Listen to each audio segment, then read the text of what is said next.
آزادی بیان. 言论自由 free speech. So, how can the average sort of netizen bring about change?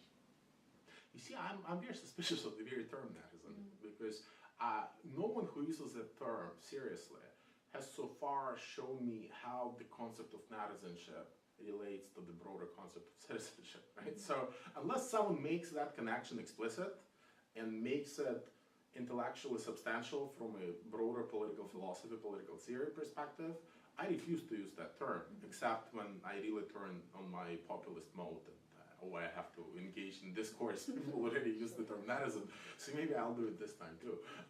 So what can an average netizen do? I mean, pressure their governments, make sure, because you see, to track back a little bit, my ultimate theory is that look at the United States. So the United States in the last few years has emerged as the most, loud and aggressive and maybe even well-intentioned supporter of internet freedom, promoting what I call the internet freedom agenda, on the assumption that the biggest threat to internet freedom comes from China, Iran, Russia, Middle East, you name it. While if you really analyze the developments on the internet in the last few years, you would see that it's American intelligence community, FBI, CIA, NSA, American companies working together who are posing the biggest threat to internet freedom, whether by building censorship tools that are then exported to dictators, whether by building surveillance tools which end up in dictators' hands as well, whether by not having a well-developed stance on issues like anonymity.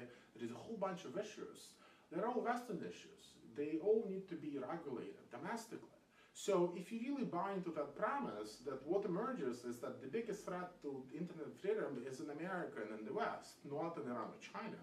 And if that really is the case, I mean, on the one hand, it's very depressing because, the enemy is at home. But on the other hand, it's also uplifting because if you really believe that democracies still function as they should, which again is a bit of if, there are ways in which citizens can influence those agendas. There are political parties more and more, and I'm very glad to see, for example, the Pirate Party emerge as a viable player, for example, in Germany, in Sweden, and elsewhere in Europe, who are politicizing these issues to a point where they can actually change government policy. They can recognize that, yes, there are many good things about the internet, yes, there are many bad things about the internet, and we have to make sure that our government acts responsibly, keeping in mind both its domestic agenda and its foreign agenda.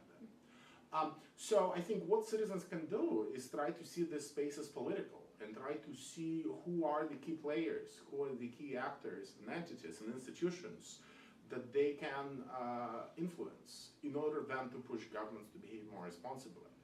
As much as I like talking about civil society and NGOs and activists, I still believe that most important things on the internet freedom agenda, if you will, are still ultimately to be determined by governments.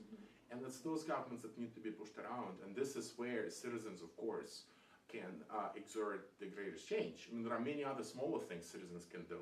If you really don't want cyber attacks to proliferate, then you really have to make sure that your computer is not hosting malware. The reason why we have so many cyber attacks is because so many are enrolled in so-called botnets, which are then being used to wage cyber attacks on the websites of Vietnamese dissidents.